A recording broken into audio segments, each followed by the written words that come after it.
hybridný jačmeň je dobrý, tak treba dodržiavať tzv. Hybrid Optimized systém, alebo slovenský nejaký optimálny systém pestovania hybridného jačmeňa, ktorým budem postupne prechádzať. Čiže naozaj, keď sa to dá dohromady, keď tam dáte tie pucle podobné tej podlahe, ktorá tu je pod vašimi nohami, tak naozaj potom sme schopní, alebo už ste schopní doceliť tie úrody oveľa vyššie.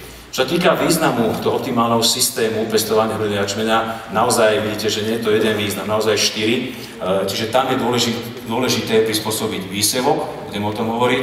Veľmi dôležité je prispôsobenie dusikatého hnojenia.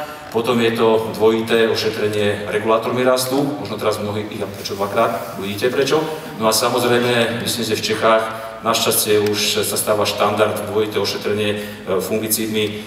Keby toto platilo aj na Slovensku, chlapci z Celstíme Slovensku boli oveľa šťastnejší, keby naozaj tie pravidlá toho používania fungicídov aj na Slovensku platili podobne ako v Čechách.